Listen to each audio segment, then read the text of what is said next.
ನಾವು ಮಾತಾಡೋದು ರಾಶಿಕಾ ಸಿಂಗ್ ಅವರು ಟಾಕ್ಸಿಕ್ ರಿಲೇಟೆಡ್ ಒಂದು ಕಮೆಂಟ್ ಮಾಡ್ತಾರೆ.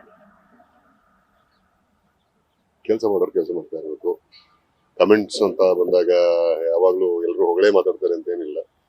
ಸಮಾನವಾಗಿ ಎರಡನ್ನು ಕೇಳಿಸ್ಕೋಬೇಕು, ನಮ್ಗೆ ಬೇಕಿದ್ದನ್ನ ಅಕ್ಸೆಪ್ಟ್ ಮಾಡ್ಕೋಬೇಕು, ಬಾಕಿದನ್ನ ಒಳ್ಳೇದಾಗ್ಲಿಕ್ಕೆ ಹೇಳ್ಬಿಟ್ಟು ಮುಂದೋಗ್ತಾ ಇರಬೇಕು. ಅಂಡ್ ಇಟ್ಸ್ ಯಾರ ಮೇಲೂ ಅನುಕಂಪ ತೋರಿಸಿ ಮಾತಾಡೋ ಅಂತ ಅನಿವಾರ್ಯತೆ ಅಲ್ಲ. ಯಾಕಂದ್ರೆ ಅಲ್ಲಿ ಬಂದಿರೋರು ತಕ್ಕಂತ ಎಲ್ಲ ಆಕ್ಟರ್ಸ್ ಅವ್ರು ಏನ್ ಪಾತ್ರ ಅಂತ ಕೇಳಿ ಒಪ್ಪೇ ಬಂದಿರ್ತಾರಲ್ಲ.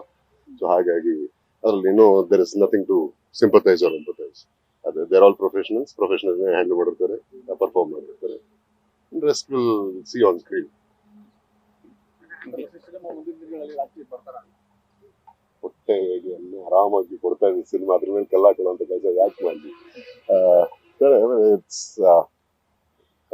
ಎಲ್ರಿಗೂ ಒಂದು ನಾನು ಹೇಳೋದು ಇಷ್ಟ ಪಡೋದೇನಂದ್ರೆ, ಎಲ್ರಿಗೂ ಅವೇರ್ನೆಸ್ ಇರಬೇಕು, ಪೊಲಿಟಿಕಲ್ ಅವೇರ್ನೆಸ್ ಇರಬೇಕು. ತಿಳಿದಷ್ಟು ನಮ್ಗೆ ನಾಳೆ ನಮ್ಮ ಓಟು ಎಷ್ಟು ಮೌಲ್ಯ ಇದೆ ನಮ್ಮ ಓಟಿಗೆ ಅನ್ನೋದನ್ನ ನಾವು ಅರ್ಥ ಮಾಡ್ಕೊಂಡಾಗ, ಸಣ್ಣ ಪೊಲಿಟಿಕಲ್ ಅವೇರ್ನೆಸ್ ನಾವು ಬೆಳೆಸ್ಕೊಂಡಾಗ ಮುಂದೆ ಒಳ್ಳೆ ದಿನಗಳು ರಾಜಕೀಯವಾಗಿ ನಮ್ಮ ಊರಲ್ಲಿ, ನಮ್ಮ ಕೇರಳಿ, ನಮ್ಮ ದೇಶದಲ್ಲಿ ಎಲ್ಲ ಕಡೆ ಬರುತ್ತೆ ಅನ್ನೋದು ಅದು ತುಂಬಾ ದಶಕಗಳಿಂದ ಹೇಳ್ತಾ ಇದ್ದಾರೆ.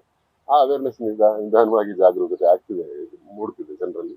ಸೊ ಅವೇರ್ನೆಸ್ ಬೆಳೀಲಿ ಅಂತ ಆಸೆ ಪಡ್ತೀನಿ. ಆ ಅವೇರ್ನೆಸ್ಗೋಸ್ಕರ ನಾನು ಎಫರ್ಟ್ ಹಾಕಿ ತಿಳ್ಕೊಳ್ಳೋಂಥ ಪ್ರಯತ್ನ ಪಡ್ತೀನಿ.